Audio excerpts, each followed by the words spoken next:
What's going on, my Cardano friends? It's your friend Jack here, and in today's video we're going to be going over why we are still so early in the NFT space, and not only Cardano NFTs but just NFTs in general. So with that being said, let's get right into it. First things first though, I want to mention that if you're interested in a cool Cardano NFT and you want to try to get a free one, you can do so with the giveaway link down in the description that ends in 48 hours. So with that out of the way, let's get into the actual video and talk about why we are so freaking early in NFT land. So I've been talking about this on Twitter recently, and I figured I'd make a video about it. Essentially, NFTs are a lot more than just art. Many people perceive them as collectibles, a community, but there's so many possibilities that can be created with NFTs, theoretically, that it's almost limitless, and people have yet to even start exploring where this could take us using non-fungible assets. I've always known that with NFTs, or at least for a while I've known that you could potentially put a deed on an NFT, sell a house on an NFT in the future, and that is something I still am interested in. But what really opened my mind to kind of seeing there's already utility being built with NFTs that would be a lot harder without them.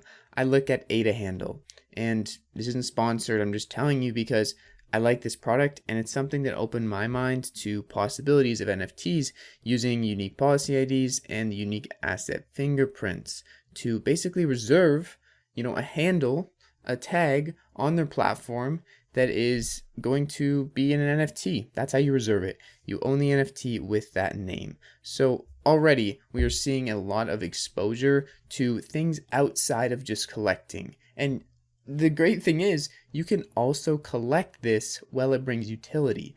So it's another layer on top of that art, on top of that collectible. Technically, they can make them cool, they can make them fun, but they can also provide an immense amount of utility and practicality to the everyday user who wants to, shorten down that address to a few characters. They can own an NFT now. They don't have to send or remember, 40 character string, because that's just not going to happen. They can just own an NFT in their wallet, have access to their wallet, connect it, bam, boom, done.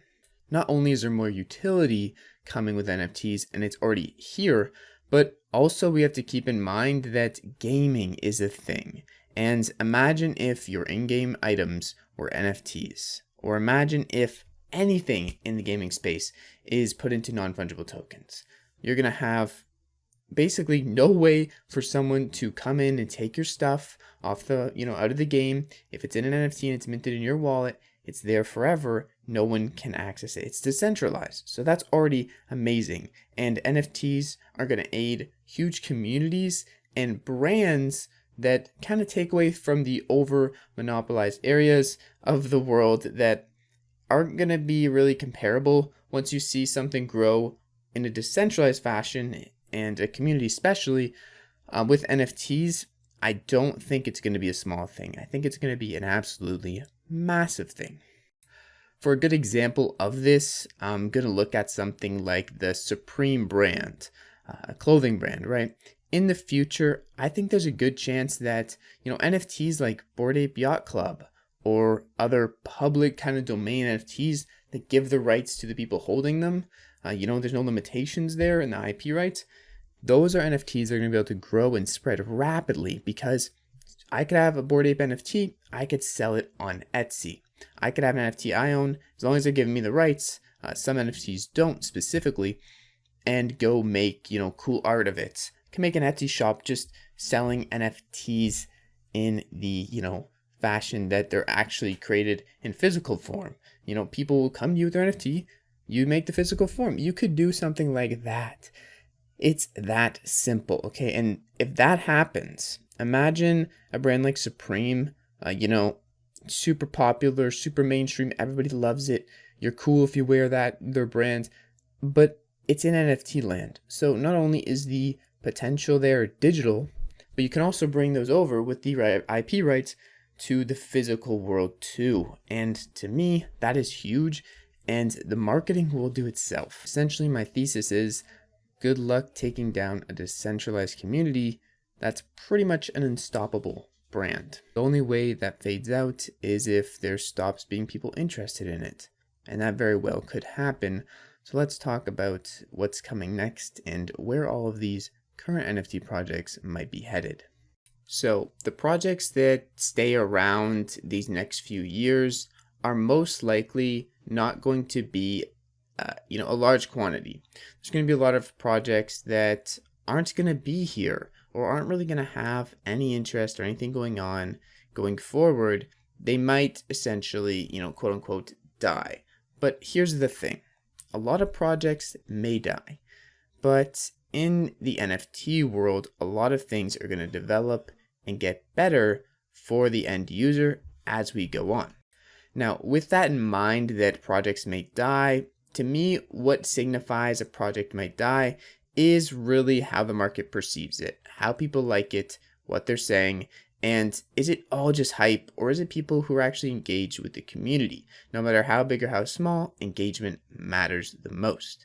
So something like CryptoPunks or Space Buds on Cardano, they have kind of a staying power being OGs and having just something about them that everyone loves, okay? They're originals, the first kind of movers in the space, and to me, these are projects that are here to stay. Also, in SpaceBud's case, they have Alessandro, who made Nami Wallet, who's making smart contract platform marketplace, and doing so much more, so I don't see SpaceBuds going anywhere. Now, as you can see, there's a long list of NFT projects here, and the thing that's going to set many of these projects apart, whether it be my project, Stickfrix, or any other project, is how well they can keep a community engaged in their project and, just kind of not necessarily hyped, but excited for what's coming next and really content with what they have currently.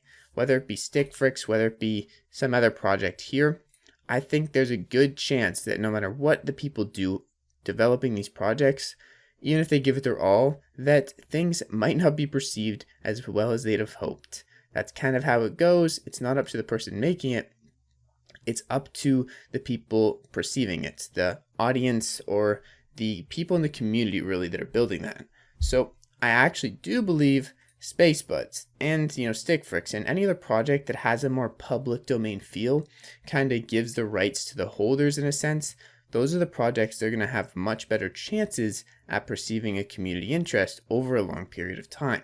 CryptoPunks, they don't care. They made their project. You can do whatever the heck you want with your CryptoPunks. There's no one coming in to stop you. And that's really what I like to see out of long-term projects and projects that are here to stay.